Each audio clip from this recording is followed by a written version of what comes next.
দেখেছি এখনো পর্যন্ত আমি যতগুলো বিষয় উত্থাপন করেছি সেই বিষয়গুলো আসলে তারা কখনো যৌক্তিক কাউন্টার করে নাই, বরং গালিগালাজ করা, আমাকে নিয়ে গালমন্দ করা, বিতর্ক সৃষ্টি করা, সেটি করেই তারা আসলে এই চ্যালেঞ্জগুলোর মানে চ্যালেঞ্জ করতে চেয়েছে।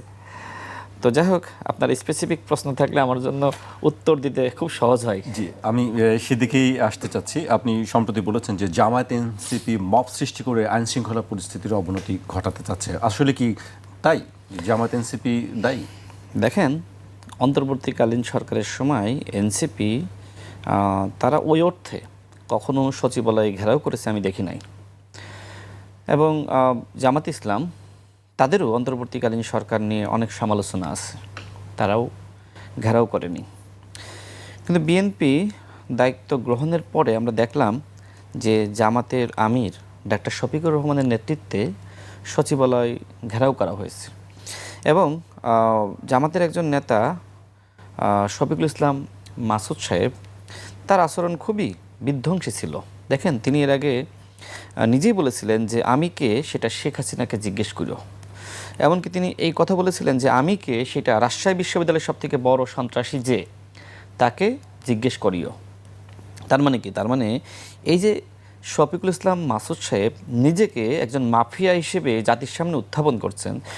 এখন একজন মাফিয়া বা সন্ত্রাসীর গডফাদার যদি এইভাবে সচিবালয়ে যায়, এবং তিনি যদি আসলে সচিবালয়ের গেট ভেঙে ভিতরে ঢুকতে চান, সেটা আসলে অনাকাঙ্ক্ষিত। এমনকি তিনি পুলিশের দিকে বারবার ধেয়ে যাচ্ছেন।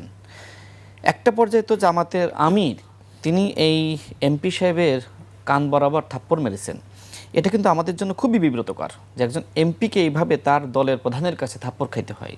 তার মানে কি? তার মানে হয়তো জামাতের আমির তাদের যে জোট আছে সেখানকার সিদ্ধান্ত হয়েছে যে কারণে তিনি গিয়েছেন, কিন্তু আমার কাছে মনে হয়েছে যে সেখানে এমন কিছু ঘটুক যেটার কারণে আসলে তাদেরকে বিব্রত হতে হয়, সেটা তিনি চাননি। কিন্তু এই শফিকুল ইসলাম মাসুদ সাহেবরা তারা আসলে এমন একটা পরিকল্পনা নিয়ে গিয়েছিলেন যাতে করে সরকার বিব্রত হয় এবং সচিবালয় ক্ষতিগ্রস্ত হয়। যে কারণে আমি বলেছিলাম যে যারা আসলে ক্ষমতায় যেতে চায়, এরকম কোনো দল অতীতে কখনোই সচিবালয় ঘেরাও করে নাই। আমরা দেখলাম যে যেখানে প্রতিনিয়ত জামাত ইসলাম দাবি করছে যে তারা আসলে অনেক আসন পেয়েছিল, তারাই মূলত জিতেছিল, কিন্তু আসলে মেকানিজম করে, ইঞ্জিনিয়ারিং করে তাদেরকে আসলে বসতে দেওয়া হয়নি। এখন যারা আসলে এই ক্ষমতায় যাওয়ার এক ধরনের মানে প্রতিযোগিতায় থাকে, বা যারা এ ধরনের ক্ষমতায় যেতে সক্ষম, এরকম কোনো দল বাংলাদেশের ইতিহাসে কখনোই সচিবালয় ঘেরাও করে নাই। এমনকি গণ অভ্যুত্থানের সময়ও সচিবালয় আসলে ঘেরাও হয়নি। তার মানে কি? তার মানে এই যে এই মুহূর্তে জামাতের আমির ডক্টর শফিকুর রহমানের নেতৃত্বে সচিবালয়ে মাপ সৃষ্টি করা হলো, আমি সেটার প্রতিবাদ জানিয়েছি এবং ব্যাখ্যা বিশ্লেষণ সহিত যে এই কাজগুলো আসলে অনাকাঙ্ক্ষিত। দেখেন, এই সরকার কতদিন দায়িত্ব গ্রহণ করেছে, তাই না? অন্তর্বর্তীকালীন সরকারকে মানুষ যেটি বলতো, এখনও বলে যে ওই সরকারকে মূলত জামাত এবং এনসিপি সমর্থন দিয়েছে, যে কারণে অনেকে বলে যে অন্তর্বর্তীকালীন সরকার ছিল জামাত এবং এনসিপি সরকার। তো সেই জায়গায় আপনি ওই সময় কখনো এই ধরনের সচিবালয় ঘেরাও করলেন না, মাপ করলেন না, আর বিএনপি দায়িত্ব গ্রহণের পরে আপনি সচিবালয়ে মাপ সৃষ্টি করলেন। আমি জানি না আসলে কেন জামাতের আমির শফিকুল ইসলাম মাসুদ সাহেবকে এইভাবে থাপ্পড় মারল। আসলে তিনি এমন কিছু পেয়েছিলেন কি না যেটি আসলে অত্যন্ত ক্ষতিকর হতো। এমনকি আমি দেখলাম যে ধরনের গরম বক্তব্য দিয়ে সচিবালয় ঘেরাও করা হলো, এরপরে হঠাৎ করে জামাতের আমিরের টিউন খুবই দুর্বল হয়ে গেল। তার মানে কি? তার মানে তিনি হয়তো সচিবালয়ে এমন কিছু ঘটুক যেটা দায় তিনি নিতে চাচ্ছিলেন না, যে কারণে আসলে তিনি, আমার কাছে মনে হয় যে পরবর্তীতে তিনি আসলে পরিস্থিতি ঠান্ডা করেছেন, এবং এই জন্য আমি তাকে ধন্যবাদও জানিয়েছি যে তিনি যে ভুলটা আসলে তিনি করতে যাচ্ছিলেন, তিনি পরবর্তীতে নিজেকে শুধরিয়ে নিয়েছেন। জি, আমি আপনার কাছে আবারও আসবো। আমি সার্জিসের কাছে আসতে চাই। রাশেদ খানের আরেকটি অভিযোগ বা বক্তব্য নিয়ে আমি আপনার কাছে জানতে চাই যে তিনি বলেছেন দেশে যদি ভবিষ্যতে আওয়ামী লীগ ফিরে আসে তার জন্য দায়ী থাকবে জামায়াত এবং এনসিপি। এটি তিনি অভিযোগ করেছেন একরকম। এটি কেন? তার এই অভিযোগটিকে আপনি কি মনে করেন? এটা কতটুকু ভিত্তি?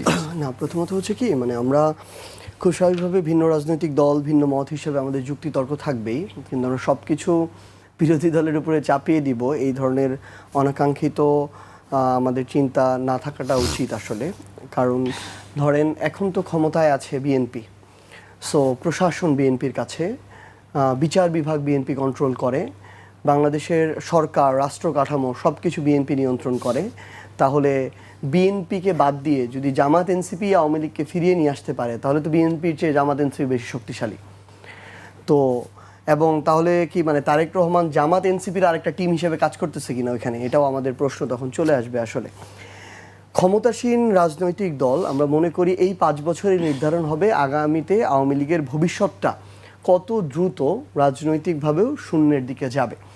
কারণ এখনও যে অল্প কিছু উৎপাত দেখা যায়, কিছু কথাবার্তা শোনা যায়, এটা শেষ হতে একটু সময় লাগবে। ধরেন 90-এর গণঅভ্যুত্থানের মধ্য দিয়ে জাতীয় পার্টির আসলে পতনে শুরু হয়েছিল এবং 24-এর নির্বাচনে এসে 26-এর নির্বাচনে এসে এটা শেষ হয়েছে। একদম জনগণ রায় দিয়ে দিয়েছে। সেই জায়গা থেকে এখন বিএনপি এই জিনিসটা তাদের জায়গা থেকে আসলে নির্ধারণ করবে যে তারা কতজন আওয়ামী লীগ, ছাত্রলীগ, যুবলীগকে জামিন দিবে কি দিবে না। আপনি দেখেন হাইকোর্টে এই যে তাদের জায়গা থেকে ধীরে ধীরে জামিন পাচ্ছে আওয়ামী লীগের লোকজনগুলো, এগুলো কোনো ধরনের পলিটিক্যাল সিগন্যাল ছাড়া কখনো সম্ভব না। ইভেন জেলা কোর্ট যেগুলো রয়েছে সেগুলোতেও স্থানীয় বিএনপি নেতৃবৃন্দের গ্রিন সিগন্যাল ছাড়া কখনো সম্ভব না। আওয়ামী লীগের অনেক নেতৃত্ব এখন জেলাতে মাঝে মাঝে আমরা শুনি যে তারা যায়, 2-1 দিন ঘুরে আবার চলে আসে। এই জায়গাটাতেও প্রশাসন এবং বিএনপি, সরকার, এমপি তাদের একটা মধ্যস্থতা ছাড়া এই স্পেসটা কোনোদিন পাওয়া সম্ভব না। সো সেই জায়গা থেকে যদি আওয়ামী লীগকে ফিরে আসার স্পেস করে দেয়, এটা বিএনপি করে দিবে এবং যদি এটা আসে এটা বিএনপির জন্য সবচেয়ে বড় হিতে বিপরীত হবে। এটা আমি আজকে আমার জায়গা থেকে বলে রাখলাম।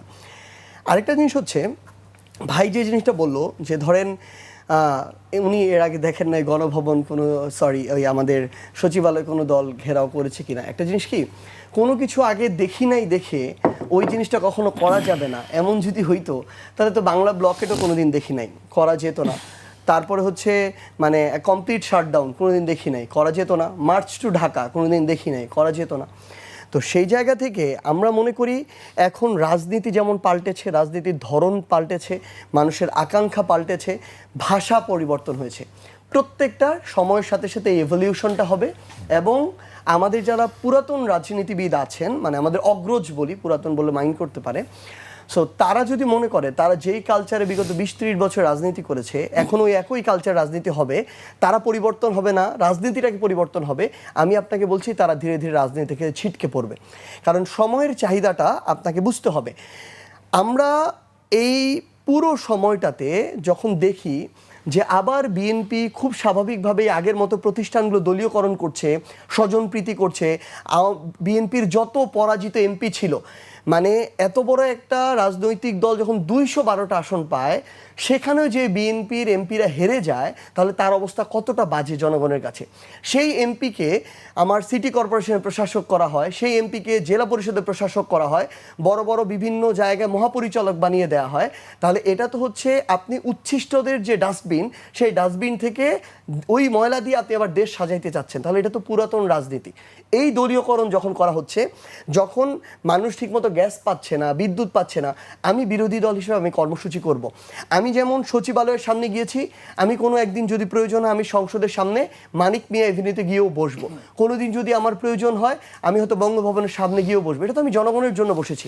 খুব স্বাভাবিকভাবেই আপনি এই আন্দোলনেও দেখবেন এই জুলাই গণঅভ্যুত্থানে এমন অনেকেই ছিল যারা তাদের জায়গা থেকে ওইটুকু, তারা তো সব কিছু চিন্তা করতো না, তাদের মধ্যে একটু বেশি আগ্রহ থাকতো, স্পৃহা থাকতো, উত্তেজনা থাকতো। এটাকে আমরা খুব পজিটিভলি দেখি এবং স্বাভাবিকভাবে যারা নেতৃত্বের জায়গায় থাকে তারা তাদেরকে ঠান্ডা করে।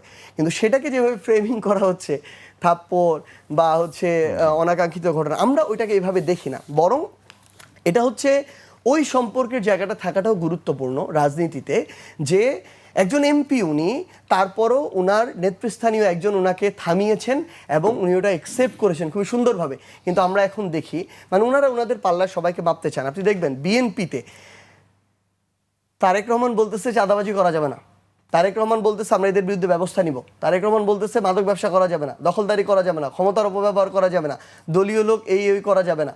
কিন্তু আমরা প্রত্যেকটা জায়গায় আপনি দেখবেন, আমি কিন্তু বলতেছি না সব বিএনপি, ধরেন ভাইয়ের আসনে বিএনপির 1 লাখ মানুষ আছে, সর্বোচ্চ 500 মানুষ আছে যাদের অত্যাচার মানুষ অতুষ্ট। কিন্তু এই 500 জন মানুষ এমন কিছু নাই করে না। আমরা কেন হবিগঞ্জে গিয়ে জি.কে. গাউসের বিরুদ্ধে কথা বলেছি? জি.কে. গাউসের ডান হাত বাম হাত যারা আছে, যারা আমাদের উপর হামলা করেছিল, ধরেন কেউ ছাত্রদল করে কিন্তু সে মাদকের ব্যবসা নিয়ন্ত্রণ করে, ধরেন কেউ যুবদল করে কিন্তু সে ওই থানার বাণিজ্যটা নিয়ন্ত্রণ করে, ধরেন আরেকজন শ্রমিক দল করে সে জলমহলের বাণিজ্যটা নিয়ন্ত্রণ করে। মানুষ অতিষ্ঠ হয়ে গিয়েছে, মানুষ তার নেতাকর্মীদের অনুমতি ছাড়া একটা মামলা করতে পারে না, পুলিশের কাছে যাইতে পারে না, একটা নিজের জমিতে ঘর তুলতে পারে না। তো এই ধরনের যারা রাজত্ব কায়েম করে, ত্রাসের রাজত্ব, আমি যদি তাদের বিরুদ্ধে কথা বলতে যাই আর সেটাকে যদি এইভাবে ফ্রেমিং করা হয়, এটা আগে কখনো হয় না, তাহলে তো হইতে পারে না। বরং আমরা মনে করি মানুষ তাদের জায়গা থেকে যে পরিবর্তনটা চাচ্ছে, আমাদের এই প্রতিবাদের ভাষাটাও ধীরে ধীরে পরিবর্তন হবে। আমরা এটা করব, সরকারি দলকে এটাতে অভ্যস্ত হইতে হবে। যদি আমাদের মনে হয় কোনো জায়গায় সংশোধন প্রয়োজন, আমরা সেটাও করব, কিন্তু এটা সরকারি দলের কথায় না, এটা জনগণের কথা থেকে আসতে হবে। এবং আমরা শুধু আপনাকে এইটুকু বলে রাখি যে ভাই একটা জিনিস বলছেন, আমি শুধু এইটুকু মেনশন করে দিই। ভাই বলছেন যে সর্বশেষ সরকারটা ছিল জামাত এনসিপির সরকার। হয়তো ভাই ওই টাইমে এটার সাথে এত কানেক্টেড ছিলেন না, কিন্তু জনাব তারেক রহমান নিজে খুব ভালো করে জানেন এই উপদেষ্টা পরিষদে যাদের নাম ছিল সেখানে তারেক রহমানের লোকের দেয়া নামও, তারেক রহমানের দেয়া লোকও সেখানে ছিল। এবং যারা উপদেষ্টা হয়েছে একজনের এগেনস্টও তারেক রহমান বিরোধিতা করে নাই। এখানে যেমন বৈষম্য বিরোধী ছাত্র আন্দোলনের নাম ছিল, এখানে যেমন জামায়াতেরও অনেকের নাম ছিল, বিএনপিরও ছিল, আর্মিরও ছিল, ডক্টর ইউনূসের নিজের ছিল, সিভিল সোসাইটির ছিল, সামগ্রিকভাবে সবার ছিল। এবং সবচেয়ে বড় দল হিসেবে বিএনপির স্টেকটা সবচেয়ে বেশি ছিল। এ কারণেই যখন অন্তর্বর্তীকালীন সরকার শেষ হয়ে গেল, ওই সরকারের লোক আমরা পররাষ্ট্রমন্ত্রী দেখি বিএনপিতে, আইনমন্ত্রী দেখি বিএনপিতে, বিভিন্ন গুরুত্বপূর্ণ জায়গায় আমরা দায়িত্ব দেখি বিএনপিতে, কিন্তু এনসিপিতে আপনি কাউকে দেখতে পাবেন না, জামায়াতে দেখতে পাবেন না। এটা হচ্ছে দুঃখজনক সত্য। জি, আপনার কাছে আমি আবারও আসবো। আপনারা দুজনই আমরা দেখেছি অতীতে যে একজনের বিরুদ্ধে পাল্টাপাল্টি চ্যালেঞ্জ একজনের বিরুদ্ধে না, রাজনীতির মাঠের কথাই আমি বলি। সেক্ষেত্রে রাশেদ খানের কাছে আমি আসতে চাই। আপনি বলেছেন যে এনসিপি জামায়াতের মস্তিষ্ক দ্বারা পরিচালিত হয়, ব্রেইন দ্বারা, এবং জামায়াত তাদেরকে পরিচালিত করে, নাহিদ ইসলাম কেউ তারা পরিচালিত করছেন। আসলে কেন আপনার কাছে মনে হয় যে এনসিপি জামায়াত দ্বারা পরিচালিত হচ্ছে? আমি কি তার বক্তব্যের কাউন্টারগুলো বা উত্তরগুলো আগে দিব? আমি অবশ্যই, তারপরে আমি শেষে আপনার উত্তর দিই। দেখেন, সর্বশেষ জনাব সার্জিস আলম যেটি বললেন যে ওই সরকারের অনেকে বিএনপিতে আছে। দেখেন, ওই সরকারের দুইজন উপদেষ্টা এনসিপিতে আছে এবং আরেকজন উপদেষ্টা এনসিপিতে সরাসরি নাই, কিন্তু তিনি নাহিদ ইসলামের রাজনৈতিক উপদেষ্টা হিসেবে কাজ করেন।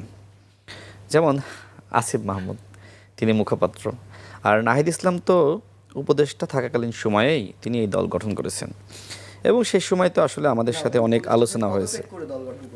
আমি জানি, আপনিও জানেন, কারণ তিনি যে সময় ছাত্র উপদেষ্টা, দল গঠন নিয়ে অসংখ্যবার নাহিদ ইসলামের বাড়িতে আলোচনা হয়েছে। মন্ত্রীপাড়ার যে বাসভবন ছিল সেখানে আমাদেরও কয়েকবার ডেকেছে। নুরুল হক নূর সহ গণ অধিকার পরিষদের সাথে সেই সময় বেশ ইতিবাচকভাবে আলোচনা হচ্ছিল যে নতুন দল গঠনে আসলে একসাথে কাজ করি, না দল গঠনে শুরুতে। তো সেই সময় জনাব নাহিদ ইসলামের বাসভবনে জনাব সার্জিস আলম তিনিও ছিলেন, এমনকি তাদের শীর্ষ নেতৃবৃন্দ সবাই ছিলেন। এবং সেই সময় নাহিদ ইসলাম স্বয়ং উপদেষ্টা, অর্থাৎ আমি যে কথাগুলো বলছি সেটা জনাব সার্জিস আলমকে সাক্ষী রেখেই বলছি যে এনসিপি গঠিত হয়েছে অন্তর্বর্তীকালীন সরকারের পৃষ্ঠপোষকতা এবং সহযোগিতায়। এটা আপনি প্রমাণ করতে পারবেন না যে আপনি অন্তর্বর্তীকালীন সরকারের আশীর্বাদ ছাড়াই আপনি এনসিপি গঠন করেছেন। তার মানে আসলে কি তাই? আমি শেষ করার পরে সে বলবে কিভাবে তাদের পৃষ্ঠপোষকতা হয়েছে, মানে নোট করুক, তার সময় সে বলবে। ঠিক আছে, তো এটা একটা ব্যাপার গেল। দ্বিতীয়ত হলো, অন্তর্বর্তীকালীন সরকারের সময়ে আমাদের জনাব সার্জিস আলম তিনি ওই সময়ে বেশ মানে অনেক কিছু ভোগ করতে পেরেছেন। এটি পরবর্তীতে নিজেই বলেছেন যে দেখেন, আপনারা সবাই অন্তর্বর্তীকালীন সরকারকে মিস করবেন। ওই সময় আমরা মন চাইছে অমুক উপদেষ্টার বাড়িতে ঢুকে গিয়েছি, মন চাইছে অমুক সচিবের রুমে ঢুকে গিয়েছি, এইটা তো আর আমরা আর পারবো না। এই ভিডিও নিশ্চয়ই আপনিও দেখেছেন। ঠিক এইভাবে তার বক্তব্যগুলো আমরা শুনেছিলাম। তার মানে কি? তার মানে অন্তর্বর্তীকালীন সরকারের সময় এনসিপি তারা সুবিধাভোগী ছিল। এই জন্য আমাদের সার্জিস আলম তিনি কিন্তু বলছিলেন যে স্টেটম্যান হিসেবে ডক্টর মোহাম্মদ ইউনূসের 5 বছর থাকা উচিত। এমনকি তাদের আরও অনেক নেতৃবৃন্দ 12ই ফেব্রুয়ারি নির্বাচনের তারিখ যে সময় ঘোষণা করা হয়, তারা বারবার বলছিল 12ই ফেব্রুয়ারি বাংলাদেশে কোনো নির্বাচন হবে না। এবং এই বক্তব্য আপনি শুনেছেন, তাদের আরেকজন মুখপাত্র নাসিরউদ্দিন পাটোয়ারি নিজেই বলেছিল 12ই ফেব্রুয়ারি বাংলাদেশে কোনো নির্বাচন হবে না। এমনকি তারা যে দলের সাথে এই মুহূর্তে জোটে আছে সেই দলও তো বারবার বলছিল পিআর ছাড়া বাংলাদেশে নির্বাচন হবে না। আচ্ছা, আমার প্রশ্ন হলো যে এনসিপি শুরুতে তাদের আমি ব্যাপক সাড়া দেখেছি। আমার কাছে মনে হয়েছিল যে যারা গণঅভ্যুত্থানে যে সকল তরুণরা নেতৃত্ব দিয়েছে তাদের একটি দল হওয়া দরকার, কারণ আওয়ামী লীগ তো ভ্যানিশ হয়ে গেছে। কবে ফিরবে বা ফেরার আদৌ প্রয়োজন আছে কিনা বা ফেরা উচিত কিনা নানান ধরনের চিন্তার জায়গা থেকে মানুষ ভাবছিল যে এনসিপি বিকল্প, এবং সেই বিকল্প চিন্তা আমরা তাদের মধ্যে দেখেছি। অনেকে এনসিপির প্রতি আশান্বিত হয়ে ভরসা করে দেশের বাইরে তাদের উজ্জ্বল কেরিয়ার বিসর্জন দিয়ে বাংলাদেশে এসেছিল, যেমন একজন ডাক্তার জারা। পরবর্তীতে এনসিপি যে সময় জামাতের সাথে জটে গেল, ডাক্তার জারা থেকে শুরু করে এরকম যারা ছিল সম্ভাবনাময়ী, তারা অধিকাংশই আসলে এনসিপি ত্যাগ করেছে। দেখেন, এনসিপি কেন বারবার বলছিল যে জামাত ইসলাম বাংলাদেশে সংস্কার চায় না, পিআরের নামে প্রতারণা করছে, এই কথা নাহিদ ইসলাম নিজে বলেছিল। নাহিদ ইসলাম আরও বলেছিল যে জামাতের নেতৃত্বকে দেশের মানুষ গ্রহণ করবে না। এমনকি জামাত সম্পর্কে তার আরও অনেক নেতিবাচক মন্তব্য আমরা শুনেছি। আমার মাঝে মধ্যে নিজের কাছে প্রশ্ন তৈরি হয় যে নাহিদ ইসলাম বলল যে জামাতের নেতৃত্বকে দেশের মানুষ গ্রহণ করবে না, সেই নাহিদ ইসলাম কি করে জামাতের নেতৃত্বকে গ্রহণ করলো? এবং আরও আমার খুব দুঃখ লাগে যেখানে নাহিদ ইসলামের আহ্বানে, তার এক দফার আহ্বানে দেশের সমস্ত জনগণ, এমনকি আমি সহ আপনি, আমরা সবাই, সমস্ত রাজনৈতিক শক্তি, সামাজিক শক্তি, এমনকি সরকারের একটি অংশ, আমলাদের একটি অংশ, প্রশাসনের একটি অংশ, তারা সবাই রাজপথে নামলো। সেই নাহিদ ইসলাম কিভাবে, যারা এই দেশের জন্মে বিশ্বাস করে নাই, কিভাবে আসলে তাদের সাথে তাদের নেতৃত্ব মেনে জোটে গেল আমি জানি না। নাসিরউদ্দিন পাটোয়ারি সম্পর্কে আপনিও শুনেছেন, তিনি কি বলেছে? তিনি বলেছে যে জামাত সংস্কারের নামে ভণ্ডামি করছে, জামাত স্বাধীনতা চায় না, জামাত সার্বভৌমত্ব চায় না, জামাত মানচিত্রের জন্য থ্রেট, বলে না এই ধরনের কথাবার্তা বলছে তো। এমনকি তিনি আরও বলেছেন যে জামাত আসলে ভারতের তৈরি একটি দল। এত কথাবার্তা বলার পরেও আবার জামাতের সাথে এনসিপি কেন জোটে গেল আমি জানি না। আচ্ছা, আরও দেখেন যে জামাত ইসলাম তো একটা ইসলামিক দল, শরিয়া আইন কায়েম করতে চাই। সেখানে হাসনাত আবদুল্লাহ, যিনি জামাতের কাছে অত্যন্ত জনপ্রিয়, তিনি বলেছিলেন যে জামাত ইসলাম কি ইসলামিক দল? এ ধরনের প্রশ্ন সাংবাদিকদের কাছে তিনি নিজে করেছিলেন। এরকম অসংখ্য কথাবার্তা কিন্তু আমরা দেখেছি যে জামাত সম্পর্কে এনসিপি নেতৃবৃন্দ বলেছে। তারপরেও সেই এনসিপি নতুন বন্দোবস্তের কথা বলে, ওই যে পুরাতন বন্দোবস্তের কথা বললেন না, পরবর্তীতে একটু মার্জিত ভাষায় বললেন যে আমাদের যারা আসলে সিনিয়র রাজনীতিবিদ, তো সেই পুরাতন বন্দোবস্তের সাথে কেন আসলে এনসিপি গেল আমি জানি না। এনসিপির কাছ থেকে তো মানুষের অনেক প্রত্যাশা ছিল, আমারও ছিল, কারণ বাংলাদেশে বিএনপি বড় একটি দল। তো যদি আপনি গণতান্ত্রিক সৌন্দর্য আপনি বাড়াতে চান বা বাংলাদেশকে একটি গণতান্ত্রিক রাষ্ট্র হিসেবে আপনি বিশ্বের বুকে মাথা উঁচু করে দেখাতে চান, তো সেক্ষেত্রে আরেকটি বড় দল দরকার ছিল। এখন সেই বড় দল কি আসলে এনসিপি হবে নাকি জামাত ইসলাম হবে? মানুষ ওই সময় যে সম্ভাবনা দেখছিল যে এনসিপির নেতৃত্বে আরেকটা জোট হইতে পারে, তাই না? আবার সেটা বিকল্প একটি জোট, কিন্তু সেইটা হয়ে গেল আবার জামাতের নেতৃত্বে এনসিপির জোট, মানে খুবই দুঃখজনক। তো এই বিষয়গুলো আমাদেরকে মাঝে মধ্যে পীড়া দেয় যে আমরা কি আসলে নতুন বন্দোবস্তের নামে আমরা কি আসলে এটাই চেয়েছিলাম? আচ্ছা, তারপরে তিনি আরও যে বক্তব্য এখানে উত্থাপন করলেন যে আওয়ামী লীগ ফিরলে তার জন্য দায়ী থাকবে আসলে আপনার বিএনপি, যে কথা তিনি বললেন, আমি এর উল্টো কথা বলেছিলাম। কেন বলেছিলাম সেই ব্যাখ্যা দিই, শোনেন। এই যে জামাত ইসলামের যে হটকারী রাজনীতি, সরকারকে একদিনে ফেলিয়ে দিবে, সরকারকে এক সপ্তাহের মধ্যে ফেলিয়ে দিবে, গণ অভ্যুত্থানের হুমকি, মানে এই যে প্রতিনিয়ত হুমকি দেওয়া, সরকার সম্পর্কে মিথ্যাচার করা, নানান ধরনের অপতথ্য প্রচার করা, এমনকি তাদের বট বাহিনী তো রয়েছে, এই বট বাহিনীর যে শাখা রয়েছে সেই শাখার সদস্যরা প্রতিনিয়ত মিথ্যাচার, মিথ্যা ভিডিও বানানো, এবং অনেকগুলো তাদের পেজ রয়েছে, সেখান থেকে ভুয়া ফটোকার্ড ছড়িয়ে দেওয়া, নানান কাজগুলো তারা করছে। এবং এইভাবে আসলে রাষ্ট্রকে আনস্টেবল করার নানান ধরনের পায়তারা আমি লক্ষ্য করছি।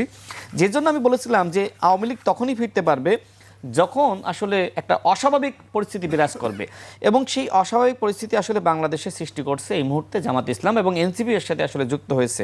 আর এই জায়গা থেকে মূলত আমি এই কথা বলেছিলাম।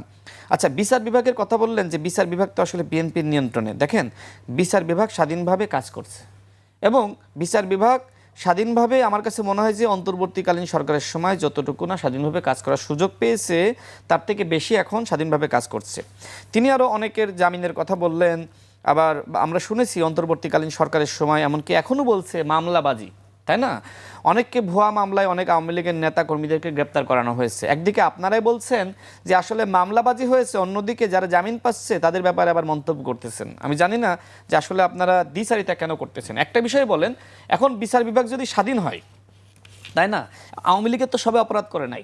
আওয়ামী লীগের যারা অপরাধ করেছে আপনারাই বলেছেন মামলাবাজি, তার মানে কি অন্তর্বর্তীকালীন সরকারের সময় অনেকে অ্যারেস্ট হয়েছে, নির্বিচারে অ্যারেস্ট হয়েছে। যারা ওই অর্থে মানে লঘু অপরাধ করেছে বা আওয়ামী লীগের সমর্থক ছিল বা আওয়ামী লীগের কর্মী ছিল কিন্তু গণহত্যার সাথে সম্পৃক্ত না, তাদেরকে আসলে জামিন দেওয়া উচিত না? আমি মনে করি যে বিচার বিভাগের স্বাধীনতার জন্যই এইটা করা উচিত। আচ্ছা, তারপরে দেখেন আরও বলা হলো যে বিএনপি নাকি আওয়ামী লীগের পুনর্বাসন করছে। জয় বাংলা স্লোগান আমরা 2 বার শুনেছি এনসিপির মিছিলে, সমাবেশে, এমনকি এই জুলাই পদযাত্রার সময়। তার মানে কি? তার মানে আওয়ামী লীগের লোকজনকে এই মুহূর্তে পুনর্বাসন কারা করছে? এনসিপি করছে। দেখেন, এর আগে জামাতের আমি গতকাল যে বক্তব্য দিয়েছি যে গণ অভ্যুত্থানের সাথে সর্বপ্রথম বেইমানি করেছে জামাতের আমির আওয়ামী লীগকে সাধারণ ক্ষমা ঘোষণা করার মধ্য দিয়ে।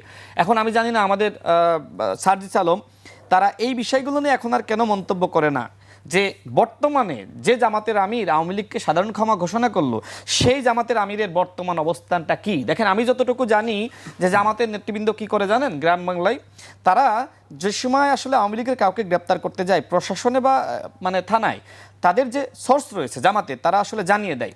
এরপরে জামাতের নেতৃবৃন্দ যেটা করে আওয়ামী লীগের ওই নেতাদেরকে ফোন করে বলে পুলিশ যাচ্ছে, ভেগে পড়ো, শটকে পড়ো। এইভাবে কিন্তু পুনর্বাসন করেছে। আমি 2 মিনিটে শেষ করি। তারপরে দেখেন যে কয়েকদিন আগে জামাতের একজন এমপি ইলিয়াস মোল্লা ফরিদপুরে আকাশনে তিনি কি বললেন? তিনি বললেন যে আওয়ামী লীগের লোকজন যদি আমাদেরকে ভোট না দিত আমরা কি এত আসন পাইতাম? আমি কি এমপি হতে পারতাম? তার মানে কি?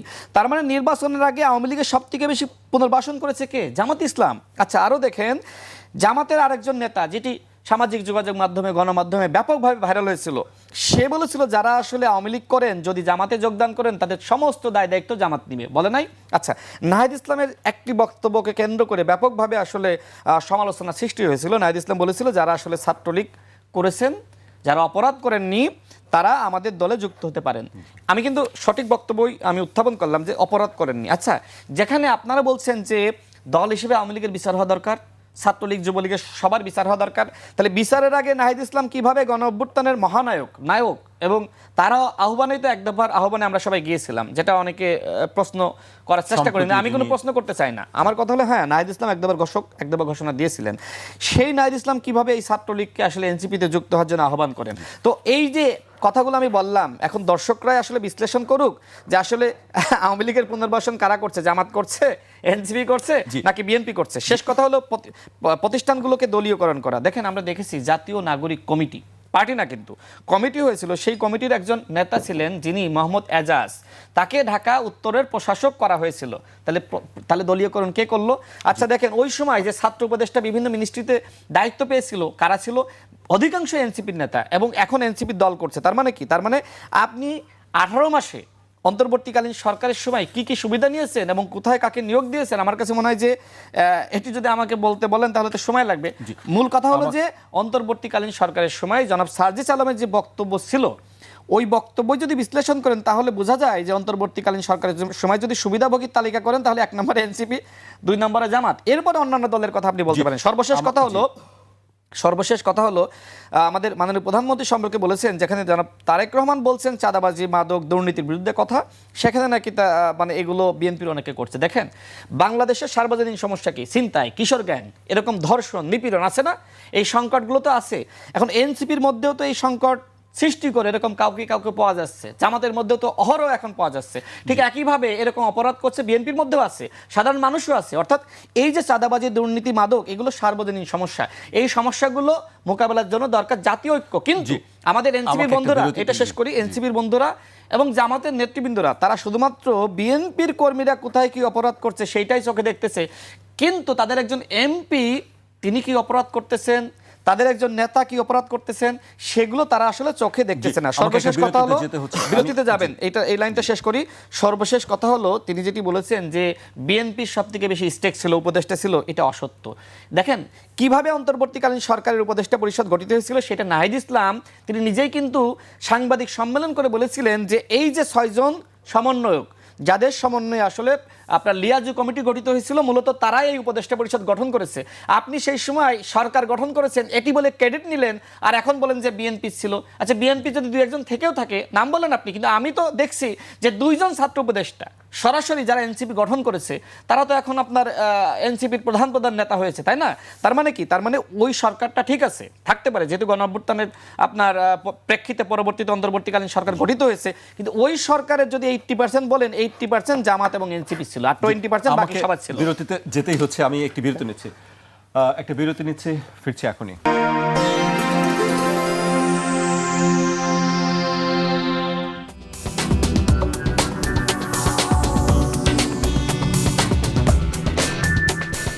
বিরতির পর আবারও স্বাগত। আপনারা দেখছেন 21 রাত। আমাদের সঙ্গে আছেন প্রধানমন্ত্রীর রাজনৈতিক সহকারী মোহাম্মদ রাশেদ খান এবং এনসিপির মুখ্য সংগঠক সার্জিস আলম। আমি সার্জিসকে দিয়ে শুরু করতে চাই।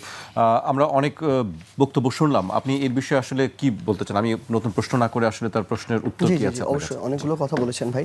প্রথমত হচ্ছে ওই স্টেটমেন্টটা, যেটা আসলে খুবই একজন দায়িত্ববান মানুষের জায়গা থেকে খুবই বিব্রতকর একটা স্টেটমেন্ট, যেটা হচ্ছে উনি বলেছেন এনসিপি জামায়াতের মস্তিষ্ক দ্বারা পরিচালিত হয়। আসলে এনসিপিকে তো তার নিজের সাথে কম্পেয়ার করলে হবে না আসলে। কারণটা হচ্ছে ধরেন খুব স্বাভাবিকভাবেই উনি এখন একটা রাজনৈতিক দলে আছেন, হয়তো এর আগে আরেকটা রাজনৈতিক দলে ছিলেন, সেই দলে থাকা অবস্থায় উনি আরেকটা রাজনৈতিক দলের শীর্ষ নেতৃত্বের দ্বারা পরিচালিত হয়েছেন দেখে এনসিপিও কোনো দলের দ্বারা পরিচালিত হবে, ব্যাপারটা এরকম না আসলে। এনসিপির আলাদা একটা রাজনৈতিক আইডিওলজিক্যাল জায়গা আছে, আলাদা কর্মসূচি আছে, এনসিপি সেই অনুযায়ী কর্মসূচি করে। তাহলে আপনি কি ধরেন আমরা 5ই অগাস্টে আমার কালচারাল অঙ্গনকে একত্রিত করে আমরা একটা কনসার্টের জন্য কাজ করেছি, তো এটা কি জামাতের পরামর্শে কনসার্ট হয়েছে কিনা, মানে এই প্রশ্নটা যদি আমরা ইভেন সামনে নিয়ে আসি, এরকম অসংখ্য বিষয় আছে। আমরা পহেলা বৈশাখে আমাদের যে কর্মসূচি যেভাবে উদযাপন করার আমরা সেভাবে করেছি। জামায়াত খুব স্বাভাবিকভাবে তাদের আইডিওলজিক্যাল জায়গাতে এটা যায় না।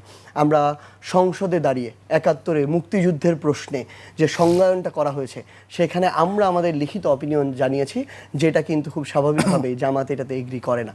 তো সেই জায়গায় আমরা আমাদের দলীয় অবস্থানটা যখন রাখা দরকার তখন যেভাবে রাখা দরকার আমরা সেভাবে রেখেছি। আমাদের আদর্শিক জায়গা থেকে খুব স্বাভাবিকভাবে হয়তো তাদের মন মতো হবে না, কারণ তাদের মন মতো হয়ে গেলে তো আমরা তাদের টিম হয়ে গেলাম। আমরা কারো টিম হইতে আসি নাই, আমরা আমাদের রাজনীতিটা করতে আসছি। এখন ভাই যে জিনিসটা বললো আসলে যে আমরা আমাদের জায়গা থেকে এই যে ধরেন মামলা টামলা এই যে বিষয়গুলো বললো, খুব স্বাভাবিকভাবে এটা ট্রু যে এই অন্তর্বর্তীকালীন সরকারের সময় এমন বেশ কিছু মামলা হয়েছে, ধরেন 200টা নাম দিয়েছে, 200টার মধ্যে হয়তো 100 জন অপরাধী, 100 জন না, এরকম অনেক জায়গায় হয়েছে, কোথাও 50 জন, কোথাও 20 জন অপরাধী না। কিন্তু এটা কিভাবে হয়েছে?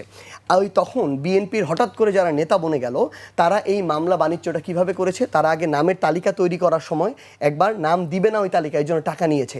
এরপরে আবার ওই নামটা দিয়ে নামটা কাটানোর জন্য আরেকবার টাকা নিয়েছে। এরপরে যখন এজাহার হয়ে গেল তখন জামিনের জন্য আরেকবার টাকা নিয়েছে। বিএনপির স্থানীয় পর্যায়ের কিছু নেতাকর্মী এভাবে লুটপাট করে খেয়েছে মানুষকে। সেকেন্ড লেয়ার, এখন আপনি আবার যদি নিরাপরাধ মানুষদেরকে এখন জামিন আমার সমস্যা নাই, কিন্তু আমি যখন দেখি দীপু মনির জামিন হয়ে যায়, আমি যখন দেখি শিরিন শারমিন চৌধুরীর জামিন হয়ে যায়, তাদেরকে যদি রাশেদ খান নিরপরাধ বলতে চায়, তাহলে এর চেয়ে আমাদের জন্য তাদের জন্য লজ্জার কিছু হইতে পারে না। আমি দেখি আমার জেলা ছাত্রলীগের যিনি সভাপতি, যার অত্যাচারে জেলার সাধারণ মানুষ অতিষ্ঠ হয়ে গিয়েছিল, সে জামিন হয়ে ওপেনলি ঘুরে বেড়াচ্ছে। আমি যখন দেখি যে মির্জা ফখরুল ইসলাম আলমগীরের আসনে ওইখানকার যে আওয়ামী লীগের এমপি ছিল 5 বার বা 6 বারের এমপি, সেই এমপিকে কমিটমেন্ট দিয়ে মির্জা ফখরুল ইসলাম আলমগীরের আওয়ামী লীগের ভোটগুলো নিয়েছে, সনাতন ধর্মাবলম্বী ভাই বোনদের ভোটগুলো নিয়েছে, এবং নির্বাচনের 7 দিন পরে তাকে জামিন করিয়েছে। এটা নির্বাচনের আগে কমিটমেন্ট ছিল। তো এইভাবে আপনি যদি যারা অপরাধী, যারা স্বৈরাচার, যারা মানুষকে জুলুমের মধ্যে দিয়ে নিয়ে গিয়েছে, আপনার অসংখ্য নেতাকর্মীকে জুলুমের মধ্যে নিয়ে গিয়েছে, তাদেরকে যদি আপনি এভাবে জামিন করে দেন শুধু আপনার ওই কিছু ভোটের জন্য, শুধু আপনার পলিটিক্যাল স্টেক তৈরি করার জন্য, তাহলে আপনিও তো ওই একই দোষে দুষ্ট। এইটার সমালোচনা আমাদের করতে হবে, এটা আমরা ছাড় দিতে পারি না। এখন যে জিনিসটা মানে তাদের ভাষ্য অনুযায়ী হচ্ছে যে কেন আমরা আমাদের জায়গা থেকে জামায়াতের সাথে গেলাম, উনি এটা হজম করতে পারতেছেন ওনার জায়গা থেকে। তাহলে আমি যদি প্রশ্ন করি, ধরেন ওই একটা সময় আমরা তো দেখছি ওনারা 18 কোটা সংস্কার আন্দোলন কিন্তু ছিল, সংগঠক হিসেবে ছিল, আমরা এই জন্য তাদেরকে ধন্যবাদ জানাই, ওইটুকু আমরা স্বীকারও করি, ওই মানসিকতা থাকতে হবে। কিন্তু ওই আন্দোলনে তখনও তো 18 সালে তো শেখ হাসিনা একজন স্বৈরাচার, এর আগেও তো তিনি 14তে ভোট লুটপাট করেছেন, 18তে লুটপাট করেছেন। তাহলে মাদার অফ এডুকেশন, জননী, এই হিসাবে তো তার আখ্যায়িত করার কিছু ছিল না, এটা তো তার করার প্রয়োজন ছিল না। ধরেন আমরা তো তখন এত কিছু বুঝি না, আমিও কিন্তু আন্দোলনে ছিলাম, কোটা সংস্কার আন্দোলনে, ওনারা কথা বলতো, আমরা শুধু অংশগ্রহণকারী ছিলাম ওই টাইমে। তাহলে ওই পরিস্থিতি অনুযায়ী এটা করলো এক। দ্বিতীয়ত, যেই বিএনপি 30 বছর ধরে জামায়াতের সাথে জোটে, তাহলে তো এই বিএনপিকে প্রশ্ন করা উচিত তার জীবনে আপনার ওই বিএনপির সাথে যাওয়া উচিত না যে বিএনপি জামাতের সাথে 30 বছর জোটে। আমি জামাতের সাথে জোটে গিয়েছি, আপনি যদি আমাকে একবার প্রশ্ন করেন, আপনার তো উচিত তারেক রহমানকে 30 বার প্রশ্ন করা যে উনি কেন জামাতের সাথে গেলেন। খালেদা জিয়াকে তো আপনার প্রশ্ন করা উচিত ছিল যখন উনি বেঁচে ছিলেন, যে কেন জামাতের সাথে গিয়েছিল, কেন মন্ত্রী বানিয়েছিল, কেন গাড়িতে ফ্ল্যাগ দিয়েছিল, কেন জামাতের আমিরের সাথে খালেদা জিয়া এক স্টেজের পাশাপাশি চেয়ার শেয়ার করেছিল। তাহলে ওই উত্তরটা তাকে বিএনপিকে দিতে হবে, তারপর আমরা এনসিপি দেওয়ার চেষ্টা করব। তাহলে সেই বিএনপির সাথে যদি রাশেদ ভাই যাইতে পারে, আমরা ওই জামাতের সাথে কেন যাইতে পারবো না যেই জামাত আমার এই অভ্যুত্থানে সরাসরি অংশগ্রহণ করেছিল, যারা আমার সংস্কারটা এখনো চাচ্ছে, যারা লুটপাট করতেছে না, চাঁদাবাজি করতেছে না, এই ধরনের খুবই নগণ্য অভিযোগ আসলে সেগুলো ব্যবস্থা নিচ্ছে। তাহলে আমি তো এই সেন্টিমেন্টটা জনগণেরটা ধরে আমি তুলনা করেছি, আমি তো মন্দর ভালো যেটা আমি তো সেটার দিকে যাব। আমরা আমাদের জায়গা থেকে সেটা করেছি। আমরা একটা জিনিস আমাদের জায়গা থেকে বলি, ভাই বলল যে আমরা ফেব্রুয়ারিতে নির্বাচন চাই 12 তারিখে। আমাদের কখনো, আপনি ফুল স্টেটমেন্টগুলো দেখবেন আমাদের দায়িত্বশীল জায়গা থেকে, আমরা কখনো বলি নাই যে আমরা নির্বাচন চাই না, বরং আমরা বলেছি ফেব্রুয়ারিতে না, আপনি ডিসেম্বরে নির্বাচন করেন, কিন্তু তার আগে আমাদের এই গণভোটের নিশ্চয়তা লাগবে। আমাদের তার আগে এই যে জুলাই সনদ, এই জুলাই সনদের যে রোড ম্যাপ কীভাবে বাস্তবায়ন হবে আমাদের এটা লাগবে। আমরা স্থানীয় নির্বাচন চেয়েছি। তাহলে আমাদের রাজনৈতিক দল হিসেবে কিছু এজেন্ডা থাকবে। আমার এজেন্ডা যদি রাশেদ ভাই ঠিক করে দেয়, বিএনপি ঠিক করে দেয়, তাহলে তো আমি আলাদা কোনো দলই হইলাম না। তো আমরা একেবারে শেষ পর্যন্ত, আমার তো কিছু বলতে, ভাই তো অনেকক্ষণ বলছেন, আমি যদি কিছুই না বলি তাহলে তো হইতে পারে না। তো এখন ব্যাপারটা হচ্ছে আসলে কি, দেখেন আমরা আমাদের জায়গা থেকে রাজনৈতিক দল হিসেবে আমাদের কর্মসূচি করছি। ভাইরা বলছেন যে ওই টাইমে অনেক সুযোগ সুবিধা ওই তারপরে আমরা অন্তর্বর্তীকালীন সরকারের সহযোগিতায় দল করেছি। বাংলাদেশে 71-এর পর থেকে আজকে পর্যন্ত কোনো রাজনৈতিক দল সবচেয়ে বেশি যদি সরকারের সরাসরি সহযোগিতায় কিংস পার্টি হিসেবে জন্ম নেয়, সে দলটার নাম বিএনপি। তাহলে ভাইকে উত্তর দিতে হবে ওই বিএনপিতে উনি কীভাবে গেলেন। এই বিএনপি তখন জন্ম হয়েছে যখন মেজর জিয়াউর রহমান দেশ চালাচ্ছেন, এবং এই বিএনপি তৈরি করার জন্য মেজর জিয়াউর রহমান ডিজিএফআই তৈরি করেছিলেন। ডিজিএফআইয়ের মতো গোয়েন্দা সংস্থাকে ব্যবহার করে বিভিন্ন রাজনৈতিক দল, আওয়ামী লীগ থেকে শুরু করে, জাসদ থেকে শুরু করে আরও বিভিন্ন যারা রাজনৈতিক দল আছে, তাদের ঘরে ঘরে পাঠিয়ে মানুষদেরকে বিএনপিতে নিয়ে এসেছেন। তাহলে সেই বিএনপিতে গিয়ে রাশেদ ভাই তো আমাদেরকে এই জিনিসটা বলতে পারেন না। ইভেন আমার নাহিদ ইসলাম, এটা ট্রু, উনি যে বললেন যে আমরা দল গঠনের আলোচনা হয়েছিল, হ্যাঁ আলোচনা হয়েছিল, কারণ সে তো আমার অভ্যুত্থানের সহযোদ্ধা, তার সাথে তো আমরা একসাথে রাজনৈতিক দল যদি করে একসাথে করব। কিন্তু একটা এখানে গুরুত্বপূর্ণ বিষয় হচ্ছে, যেদিন আমার দল আত্মপ্রকাশ করে তার আগেই নাহিদ ইসলাম ওইটা ছেড়ে চলে এসেছিল। যেদিন আসিফ মাহমুদ আমার সাথে দলে যুক্ত হয় তার আগেই আসিফ মাহমুদ এটা ছেড়ে চলে এসেছিল। ওইটুকু তারা তাদের জায়গা থেকে করেছে। এবং আমরা আমাদের এই পুরো সময়টাতে আমাদের কাছে মনে হয়েছে যে আমরা অন্তর্বর্তীকালীন সরকার কিছু ভালো কাজ করেছে, এগুলো কিন্তু অত সুনাম পাবেন না, রাশেদ ভাইয়ের মুখে কখনো পাবেন না। কিন্তু এই অন্তর্বর্তীকালীন সরকারের জায়গা থেকে যত কিছু সমালোচনা এই দেয় আমাদেরকে দিয়ে দেওয়া হয়, তাহলে সুনামগুলো আমাদেরকে দেন, সেটা আবার রাশেদ ভাইরা দিবেন। আপনাদের দুজনকে একসঙ্গে পেলে বোধহয় ভালো হতো, আরো অনেক প্রশ্ন উত্তর দিত। আমি আপনাকে দিয়ে শেষ করব, কিন্তু আমি একটু অন্য বিষয়ে চাচ্ছিলাম। 2 মিনিট আমি আপনাকে দিতে পারবো, একেবারে শেষ করতে বলছে আমাকে আমার প্রডিউসার, সময় নেই। একটি বিষয় আপনি দেখলাম যে আপনি নাসিরউদ্দিন পাটোয়ারির কথা বলছিলেন যে আপনার সঙ্গে সম্প্রতি তার ফোনে একটি আলাপ হয়েছে, সেই বিষয়ে আপনি একটি স্ট্যাটাস দিয়েছেন এবং আপনি বলেছেন শেষে যে সব ফাঁস করে দাও।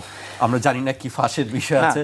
নাসিরউদ্দিন পাটোয়ারি সম্পর্কে বলতে গেলে সময় লাগবে, আমি অন্য বিষয়ে কথা বলি। দেখেন 2018 সালের কোটা সংস্কার আন্দোলনের কথা আমাদের সার্জিস আলম বললেন। দেখেন ওই সময় মাদার অফ এডুকেশন বা জননী, ওই সময় যে স্লোগানটা ছিল বঙ্গবন্ধুর বাংলায় বৈষম্যের ঠাঁই নাই, 18 সালের বাস্তবতায় ওই ধরনের স্লোগান ছাড়া আন্দোলন শুরু করার কোনো বাস্তবতা ছিল না। কিন্তু আমার প্রশ্ন হলো 24 সালে একটি ডামি নির্বাচনের পরে আপনারা কেন একই স্লোগান দেওয়া শুরু করলেন? 24-এর আন্দোলনের স্লোগানও ছিল বঙ্গবন্ধুর বাংলায় বৈষম্যের ঠাঁই নাই, তাই না? আবার দেখেন সার্জিস আলম যেটি বললেন যে মাদার অফ এডুকেশন জননী, আমরা তার কাছ থেকে শুনেছি আমার বঙ্গবন্ধু আমার বঙ্গবন্ধু। হলে যে সময় তিনি ছিলেন ওই সময়কার বাস্তবতা হয়তো এই বঙ্গবন্ধু আমার বঙ্গবন্ধু না বললে তিনি হয়তো হলে থাকতে পারতেন না। তো যাই হোক, সেটি নিয়ে আমি কথা না বলি। এখন এই যে একটু বিএনপি কেন জামাতকে জোটে নিয়েছিল শোনেন, ওই সময় জামাত ইসলাম ছিল মজলুম। বাংলাদেশের ইতিহাসে একমাত্র দল জামাত ইসলাম যারা বিরোধী দলে আসার পরে জালিম হয়ে গেছে। তারা ওই সময় মজলুম ছিল, যে কারণে তাদেরকে সাথে নিয়েছিল। আচ্ছা একটু শেষ করি, 1 মিনিটে শেষ করি। আর জুলাই জাতীয় সনদ নিয়ে এবং গণভোট নিয়ে কথা বললেন, এখন মজলুম, জামাত জালিম। শেষ করি না, আমি একটা প্রশ্ন ছিল, আপনি বলছিলেন যে পাটোয়ারিকে নিয়ে আসলে সমস্যা, পাটোয়ারি ছাড়া আসলে বিএনপির সঙ্গে কোনো সমস্যা নেই না। দেখেন পাটোয়ারি সাহেব যেটি করছে, আমার কাছে মনে হয় সার্জিস আলম, নাহিদ ইসলাম তারাও মাঝে মাঝে তারা অস্বস্তি প্রকাশ করেন। তিনি যেখানেই যান সেখানকার স্থানীয় জনপ্রতিনিধি তাদেরকে গালিগালাজ করেন। আচ্ছা আপনি ওই এলাকায় গালিগালাজ করে ওই এলাকা থেকে আবার বের হয়ে আসতে চান, ওই এলাকার ক্ষুব্ধ মানুষ সবাইকে এত ফেরেস্তা নাকি?